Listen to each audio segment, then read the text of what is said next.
बोलो वैभव लक्ष्मी माता की जय। नमस्कार दोस्तों, स्वागत है आपका मेरे YouTube चैनल आर के भक्ति में। भक्तों, मैं आज आपको वैभव लक्ष्मी व्रत की कथा सुनाऊंगा। कृपया उसे ध्यानपूर्वक सुनें। जो भक्त हमारे चैनल पर नए आए हैं वो हमारे चैनल को सब्सक्राइब जरूर करें, वीडियो को लाइक करें और कमेंट में ओम लक्ष्मी पते नमः जरूर लिखें। बोलो लक्ष्मी माता की जय। वैभव लक्ष्मी व्रत कथा शुक्रवार के दिन जरूर सुने। वैभव लक्ष्मी व्रत कथा बनी रहेगी सदा देवी की कृपा। शुक्रवार को लक्ष्मी माता का व्रत रखा जाता है। इसे वैभव लक्ष्मी व्रत भी कहा जाता है। इस दिन माँ वैभव लक्ष्मी की कथा सुनने से व्यक्ति की हर मनोकामना पूरी हो जाती है। इस दिन व्रत रखना काफी फलदायी माना जाता है। इससे व्यक्ति को कभी भी धन संपत्ति की समस्याओं का सामना नहीं करना पड़ता है। वैभव लक्ष्मी व्रत कथा और उद्यापन की विधि। वैभव लक्ष्मी व्रत कथा वैभव लक्ष्मी के व्रत का उद्यापन का तरीका। हिंदू धर्म में हर दिन किसी न किसी देवी देवता को समर्पित है। शुक्रवार का दिन माता लक्ष्मी का दिन माना जाता है। जिस घर में माता लक्ष्मी का वास होता है वहाँ कभी भी धन संपत्ति से जुड़ी कोई समस्या का सामना नहीं करना पड़ता है। शुक्रवार के व्रत को माँ वैभव लक्ष्मी का व्रत भी कहा जाता है। इस दिन माँ वैभव लक्ष्मी का व्रत और पूजन किया जाता है। शुक्रवार के दिन माँ वैभव लक्ष्मी का व्रत रखने, पूजन करने और कथा सुनने से व्यक्ति की हर मनोकामना पूर्ण होती है। इस व्रत को स्त्री पुरुष में से कोई भी रख सकता है। अगर आप चाहते हैं कि आपके घर में माता लक्ष्मी का वास हमेशा रहे तो इसके लिए व्रत रखना काफी उपयोगी माना जाता है। तो आइए, क्या है माँ वैभव लक्ष्मी की व्रत कथा। वैभव लक्ष्मी व्रत कथा। एक शहर में बहुत से लोग रहा करते थे। सभी अपने अपने कामों में लगे रहते थे। किसी को किसी की परवाह न थी। भजन कीर्तन, भक्ति भाव, दया, माया, परोपकार जैसे संस्कार कम हो गए। शहर में बुराइयां बढ़ गई थी। शराब, जुआ, रेस, व्यभिचार, चोरी, डकैती वगैरह बहुत से गुनाह शहर में होते थे। इनके बावजूद भी शहर में कुछ अच्छे लोग भी रहते थे। ऐसे ही लोगों में शीला और उसके पति की गृहस्थी मानी जाती थी। शीला धार्मिक प्रकृति की और संतोषी स्वभाव वाली थी। उनका पति भी विवेकी और सुशील था। शीला और उसका पति कभी किसी की बुराई नहीं करते थे और प्रभु भजन में अच्छी तरह समय व्यतीत करते रहते थे। शहर के लोग उनकी गृहस्थी की सराहना करते थे। देखते ही देखते समय बदलता गया। शीला का पति बुरे लोगों से दोस्ती कर बैठा। अब वह जल्द से जल्द करोड़पति बनने के ख्वाब देखने लगा, इसलिए वह गलत रास्ते पर चल पड़ा। फलस्वरूप वह करोड़पति बन गया, यानी रास्ते पर भटकते भिखारी जैसी उसकी हालत हो गई थी। शराब, जुआ, रेस, चर्च, गांजा वगैरह बुरी आदतों में शीला का पति भी फंस गया। दोस्तों के साथ उसे भी शराब की आदत हो गई। इस प्रकार उसने अपना सब कुछ जुए की रेस में गवा दिया। शीला को पति के बर्ताव से बहुत दुख हुआ, किंतु वह भगवान पर भरोसा कर सब कुछ सहने लगी। वह अपना अधिकांश समय प्रभु भक्ति में बिताने लगी। अचानक एक दिन दोपहर को उनके द्वार पर किसी ने दस्तक दी। शीला ने द्वार खोला तो देखा कि एक मांझी खड़ी थी। उनके चेहरे पर अलौकिक तेज निकल रहा था। उनकी आंखों में से मानो अमृत बरस रहा था। उसका भव्य चेहरा करुणा और प्यार से झलक रहा था। उसको देखते ही शीला के मन में अपार शांति छा गई। शीला के रोम रोम में आनंद छा गया। शीला उस मांझी को आदर के साथ घर में ले आई। घर में बिठाने के लिए कुछ भी नहीं था। शीला ने सब चाहकर एक फटी हुई चादर पर उसको बिठाया। माँ जी बोली, क्यों शीला, मुझे पहचाना नहीं? हर शुक्रवार को लक्ष्मी जी के मंदिर में भजन कीर्तन के समय में भी वहां आती हूँ। इसके बावजूद शीला कुछ नहीं समझ पा रही थी। फिर माँ जी बोली, तुम बहुत दिनों से मंदिर नहीं आई, अतः मैं तुमसे मिलने चली आई। माँ जी के प्रति प्रेम भरे शब्दों से शीला का हृदय पिघल गया। उसकी आंखों में आंसू आ गए और वह बिलक बिलक कर रोने लगी। माँ जी ने कहा, बेटी, सुख और दुख तो धूप और छांव जैसे होते हैं। धैर्य रखो बेटी, मुझे तेरी सारी परेशानी बता।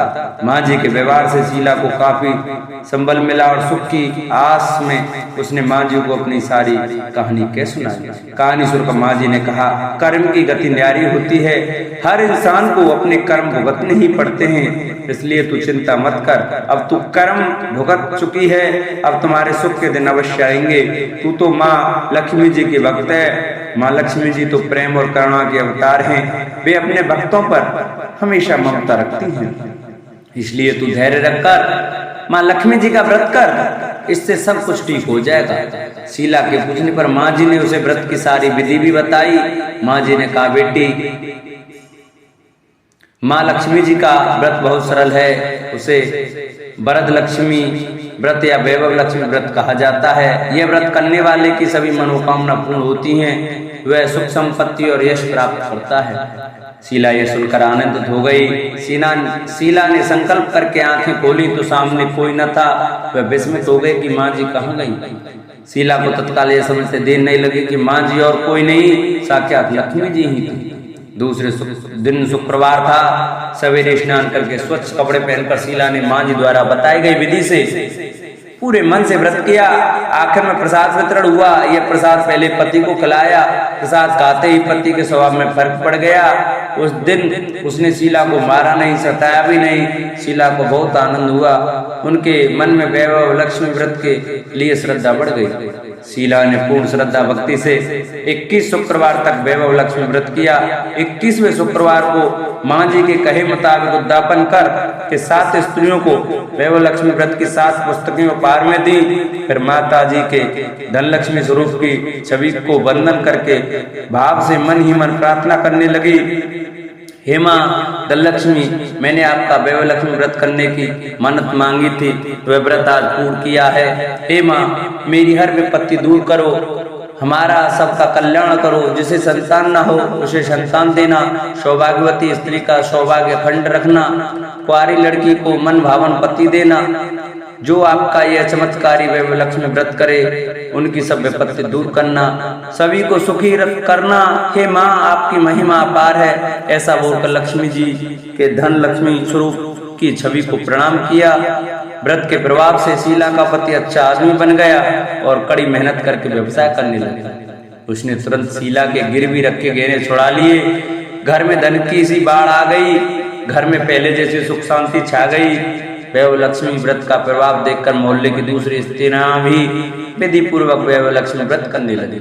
इस तरह वैभव लक्ष्मी का व्रत उद्यापन करें। अगर आप शुक्रवार को वैभव लक्ष्मी का व्रत रख रहे हैं तो आपको इन्हें 9, 11 या 21 शुक्रवार के लिए रखना चाहिए। अंतिम शुक्रवार के दिन इस व्रत का उद्यापन करना चाहिए। उद्यापन के दिन व्यक्ति को वैभव लक्ष्मी की पूजा करने के बाद 7 से 9 कन्याओं को खीर और पूरी खिलानी चाहिए। इसके बाद सभी कन्याओं को वैभव लक्ष्मी व्रत की पुस्तक और केले का प्रसाद देकर विदा करना चाहिए। इसके बाद खुद भी इस प्रसाद को ग्रहण करना चाहिए। बोलो वैभव लक्ष्मी माते की जय। एक बुढ़िया माई थी, उसके 7 बेटे थे। 6 कमाने वाले थे जबकि एक निकम्मा था। बुढ़िया 6 बेटों की रसोई बनाती, भोजन कराती और उनसे जो कुछ झूठन बचती वह साथ में को दे देती। एक दिन वह पत्नी से बोला, देखो मेरी माँ को मुझ पर कितना प्रेम है। वह बोली, क्यों नहीं, सबका झूठा तुमको जो खिलाती है। वह बोला, ऐसा नहीं हो सकता, मैं जब आंखों से न देख लूं मान नहीं सकता। बहू हंसकर बोली, देख लोगे तब तो मानोगे। कुछ दिन बाद त्योहार आया। घर में 7 प्रकार के भोजन और चूरमे के लड्डू बने। वह जांचने के लिए सिर दुखने का बहाना कर पतला वस्त्र सिर पर ओढ़े रसोई घर में सो गया। वह कपड़े में से सब देखता रहा। 6 भाई भोजन करने आए। उसने देखा माँ ने उनके लिए सुंदर आसन बिछा नाना प्रकार की रसोई परोसी और आग्रह करके उन्हें जिमाया। वह देखता रहा। 6 भोजन करके उठे तब माँ ने उसकी झूठी थालियों में से लड्डू के टुकड़े उठाकर एक लड्डू बनाया। झूठन साफ कर बुढ़िया माँ ने उसे पुकारा, बेटा 6 भाई भोजन कर गए, अब तू भी बाकी है, अब तू कब खाएगा। वह कहने लगा, माँ मुझे भोजन नहीं करना, मैं परदेश जा रहा हूँ। माँ ने कहा, कल जाता हो तो आज चला जा। वह बोला, हाँ आज ही जा रहा हूँ। यह कहकर वह घर से निकल गया। चलते समय पत्नी की याद आ गई। वह गौशाला में कंडे थाप रही थी। वहां जाकर बोला, हम जामे परदेस आवेंगे कुछ काल, तुम रहियो संतोष से धर्म अपनो पाल। वह बोली, जाओ पिया आनंद से हमरो सो जटाए, राम भरोसे हम रहे ईश्वर तुम्हें सहाय। दो निशानी आपने देखूं देख धरूं में धीर, सुध मत हमारी विसारियो रखियो मन गंभीर। वह बोला, मेरे पास तो कुछ नहीं है, यह अंगूठी है सो ले लो और अपने कुछ निशानी दे दो। वह बोली, मेरे पास क्या है, गोबर भरा हाथ है। यह कहकर उसकी पीठ पर गोबर के हाथ की थाप मार दी। वह चल दिया। चलते चलते दूर देश पहुंचा। वहां एक साहूकार की दुकान थी। वहां जाकर कहने लगा, भाई मुझे नौकरी पर रख लो। साहूकार को जरूरत थी, बोला रह जा। लड़के ने पूछा, तनख्वाह क्या दोगे? साहूकार ने कहा, काम देखकर दाम मिलेंगे। साहूकार की नौकरी मिली। वह सुबह 7 बजे से 10 बजे तक नौकरी बजाने लगा। कुछ दिनों में दुकान का सारा लेन देन, हिसाब किताब, ग्राहकों को माल बेचना, सारा काम करने लगा। साहूकार के 7-8 नौकर थे, वे सब चक्कर खाने लगे। यह तो बहुत होशियार बन गया। सेठ ने भी काम देखा और 3 महीने में ही उसे आधे मुनाफे का हिस्सेदार बना दिया। वह कुछ वर्ष में ही नामी सेठ बन गया और मालिक सारा कारोबार उस पर छोड़कर चला गया। इधर उसकी पत्नी को सास ससुर दुख देने लगे। सारी गृहस्थी का काम करा के उसे लकड़ी लेने जंगल में भेजते। इस बीच घर के आटे से जो भूसी निकलती उसकी रोटी बनाकर रख दी जाती और फूटे नारियल में पानी। एक दिन वह लकड़ी लेने जा रही थी। रास्ते में बहुत सी स्त्रियां संतोषी माता का व्रत करती दिखाई दी। वह वहां खड़ी होकर कथा सुनने लगी और पूछा, बहनों तुम किस देवता का व्रत करती हो और उसके करने से क्या फल मिलता है? यदि तुम इस व्रत का विधान मुझे समझा कर कहोगी तो मैं तुम्हारा बड़ा एहसान मानूंगी। तब उनमें से एक स्त्री बोली, सुनो, ये संतोषी माता का व्रत है। इसके करने से निर्धनता दरिद्रता का नाश होता है और जो कुछ मन में कामना हो सब संतोषी माता की कृपा से पूरी होती है। तब उसने उससे व्रत की विधि पूछी।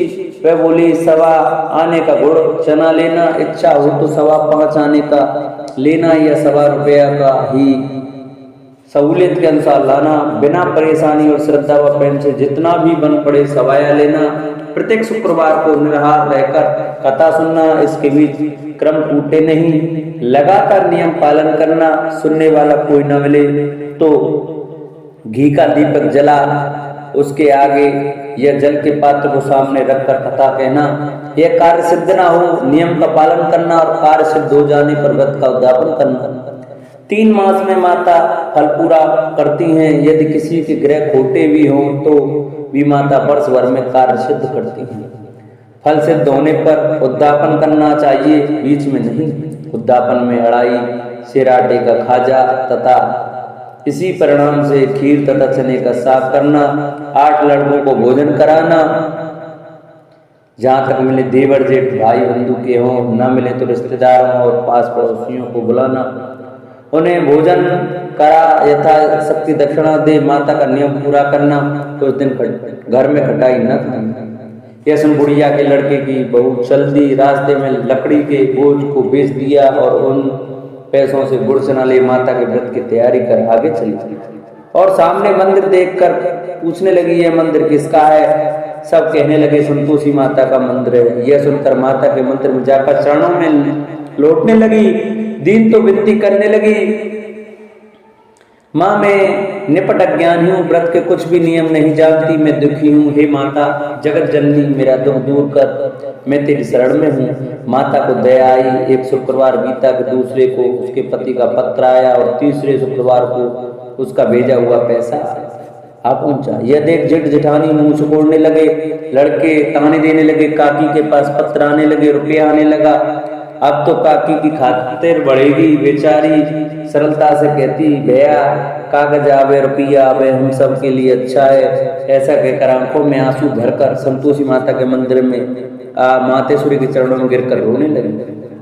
माँ मैंने तुमसे पैसा कब मांगा है? मुझे पैसे से क्या काम है? मुझे तो अपने सुहाग से काम है। मैं तो अपने स्वामी के दर्शन मांगती हूँ। तब माता ने प्रसन्न होकर कहा, जा बेटी तेरा स्वामी आवेगा। यह सुनकर खुशी से बावली होकर घर में जा काम करने लगी। अब संतोषी माँ विचार करने लगी, इस भोली पुत्री को मैंने कह तो दिया कि तेरा पति आवेगा, लेकिन कैसे? वह तो इसे सपने में भी याद नहीं करता, उसे याद दिलाने को मुझे ही जाना पड़ेगा। इस तरह माता जी उस बुढ़िया के बेटे के पास स्वप्न में प्रकट हो कहने लगी, साहूकार के बेटे सो रहा है या जागता है? वह कहने लगा, माता सोता भी नहीं जागता भी नहीं हूँ, कहो क्या आज्ञा है? माँ कहने लगी, तेरे घर बार कुछ है कि नहीं? वह बोला, मेरे पास सब कुछ है, माँ बाप है, बहू है, क्या कमी है? माँ बोली, बोले पुत्र तेरी बहू घोर कष्ट उठा रही है, तेरे माँ बाप उसे त्रास दे रहे हैं, वह तेरे लिए तरस रही है, तू उसकी सुध ले। वह बोला, हाँ माता जी यह तो मालूम है, परंतु जाऊं तो कैसे? परदेश की बात है, लेन देन का कोई हिसाब नहीं है, कोई जाने का रास्ता नहीं आता, कैसे चला जाऊं? माँ कहने लगी, मेरी बात मान, सवेरे नहा धोकर संतोषी माता का नाम ले, घी का दीपक जला, दंडवत कर दुकान पर जा बैठ, देखते देखते सारा लेनदेन छुप जाएगा, जमा का माल बिक जाएगा, समझ होते होते धन की भारी ढेर लग जाएगा। अब बूढ़े की बात मानकर वह नहा धोकर संतोषी माता को दंडवत घी का दीपक जला दुकान पर जा बैठा। थोड़ी देर में देने वाले रुपया लाने लगे, लेने वाले हिसाब लेने लगे, कोठी में भरे सामान की खरीदारी नकद दाम दे सौदा करने लगे। शाम तक धन का भारी ढेर लग गया। मन में माता का नाम ले चमत्कार देख प्रसन्न हो घर ले जाने के वास्ते गहना कपड़ा सामान खरीदने लगा। यह काम से निपट तुरंत घर को रवाना हुआ। उधर उसकी पत्नी जंगल में लकड़ी लेने जाती है, लौटते वक्त माता जी के मंदिर में विश्राम करती है। वह तो उसके प्रतिदिन रुकने का जो स्थान ठहरा, धूल उड़ती देख वह माता से पूछती है, हे माता यह धूल कैसी उड़ रही है? माता कहती है, हे पुत्री तेरा पति आ रहा है, अब तू ऐसा कर, लकड़ियों के 3 बोझ बना ले, एक नदी के किनारे रख और दूसरा मेरे मंदिर पर और तीसरा अपने सिर पर। तेरे पति को लकड़ियों का गट्ठर देख मोह पैदा होगा, वह यहाँ रुकेगा, नाश्ता पानी खाकर माँ से मिलने जाएगा। अब तू लकड़ियों का बोझ उठाकर जानवर चौक में गट्ठर डालकर जोर से आवाज लगाना, लो सासू जी लकड़ियों का गट्ठर लो, भूसे की रोटी दो, नारियल के टेपड़े में पानी दो, आज मेहमान कौन आया है। माता जी से बहुत अच्छा कहकर प्रसन्न मन से लकड़ियों के 3 गट्ठर बनाई, एक नदी के किनारे पर और एक माता जी के मंदिर पर रखा। इतने में मुसाफिर आ पहुंचा। सूखी लकड़ी देख उसकी इच्छा उत्पन्न हुई कि हम यहीं पर विश्राम करें और भोजन बनाकर खा पी कर गांव जाएं। इसी तरह रुककर भोजन बना, विश्राम करके गांव को गया, सबसे प्रेम से मिला। उसी समय सिर पर लकड़ी का गट्ठर लिए वह उतावली सी आती है और लकड़ियों का भारी बोझ आंगन में डालकर जोर से 3 आवाज देती है, लो सासू जी लकड़ियों का गट्ठर लो, भूसे की रोटी दो, आज मेहमान कौन आया है। यह सुनकर उसकी सास बाहर आकर अपने दिए हुए कृष्णों को बुलाने हेतु कहती है, बहू ऐसा क्यों कहती है, तेरा मालिक ही तो आया है, आ बैठ, मीठा भात खा, भोजन कर, कपड़े गहने पहन। उसकी आवाज सुन उसका पति बाहर आता है, अंगूठी देख व्याकुल हो जाता है। माँ से पूछता है, माँ ये कौन है? माँ बोली, बेटा ये तेरी बहू है, जब से तू गया है तब से सारे गांव में भटकती फिरती है, घर का काम काज कुछ करती नहीं, 4 पैर आकर खा जाती है। वह बोला, ठीक है माँ, मैंने इसे भी देखा और तुम्हें भी, अब दूसरे घर की ताली दो, उसमें रहूंगा। माँ बोली, ठीक है तेरी जैसी मर्जी। तब वह दूसरे मकान की तीसरी मंजिल का कमरा खोल सारा सामान सजाया। एक दिन में राजा के महल जैसा ठाट बाट बन गया। अब क्या था, वह सुख भोगने लगा। इतने में शुक्रवार आया। उसने पति से कहा, मुझे संतोषी माता के व्रत का उद्यापन करना है। पति बोला, खुशी से कर। यह उद्यापन की तैयारी करने लगी। जेठानी के लड़कों को भोजन के लिए कहने गई। उन्होंने मंजूर किया, परंतु पीछे से जेठानी ने अपने बच्चों को सिखाया, देखो भोजन के समय खटाई मांगना, जिससे उसका उद्यापन पूरा न हो। लड़के जीमने आए, खीर खाना, पेट भर खाया, परंतु बाद में खाते ही कहने लगे, हमें खटाई दो, खीर खाना हमको नहीं भाता। देखकर अरुचि होती है, वह कहने लगे, भाई खटाई किसी को नहीं दी जाएगी, यह तो संतोषी माता का प्रसाद है। लड़के उठ खड़े हुए, बोले पैसा लाओ। बोली, बहू कुछ जानती नहीं थी, उन्हें पैसे दे दिए। लड़के उसी समय हट करके इमली खटाई ले खाने लगे। यह देखकर बहू पर माता जी ने कोप किया।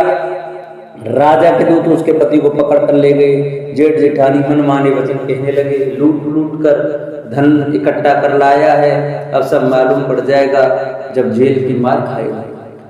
बहू से ऐसे नहीं हुआ, रोती हुई माता जी के मंदिर गई, कहने लगी, हे माता तुमने क्या किया? आशा करा भक्तों को रुलाने लगी। माता बोली, बेटी तूने उद्यापन करके मेरा व्रत भंग किया है। वह कहने लगी, माता मैंने कुछ अपराध किया है, मैंने तो भूल से लड़कों को पैसे दे दिए थे, मुझे क्षमा करो, मैं फिर तुम्हारा उद्यापन करूंगी। माँ बोली, अब भूल कर मत करना। वह कहती है, अब भूल नहीं होगी, अब बतलाओ मैं कैसे आवेंगे? माँ बोली, जा तेरा पति तुझे रास्ते में आता मिलेगा। वह निकली, राह में पति आता मिला। वह पूछी, कहाँ गए थे? वह कहने लगा, इतना धन जो कमाया है उसका टैक्स राजा ने मांगा था, वह भरने गया था। वह प्रसन्न हो बोली, भला हुआ, अब घर को चलो। कुछ दिन बाद फिर शुक्रवार आया। वह बोली, मुझे फिर माता को उद्यापन करना है। पति ने कहा, करो। बहू फिर जेठ के लड़कों को भोजन को कहने गई। जेठानी ने एक तो बातें सुनाई और सब लड़कों को सिखाने लगी, तुम सब लोग पहले की तरह खटाई मांगना। लड़के भोजन से पहले कहने लगे, हमें खीर नहीं खानी, हमारी जी बिगड़ता है, कुछ खटाई खाने को दो। वह बोली, खटाई किसी को नहीं मिलेगी, आना है तो आओ। वह ब्राह्मण के लड़के लाकर भोजन कराने लगी। यथाशक्ति दक्षिणा की जगह एक एक फल उन्हें दिया। संतोषी माता प्रसन्न हुई। माता की कृपा से 9वें मास में उसके चंद्र के समान सुंदर पुत्र प्राप्त हुआ। पुत्र को पाकर प्रतिदिन माता के मंदिर को जाने लगी। माँ ने सोचा, ये रोज आती है, आज क्यों मैं इसके घर चलूं?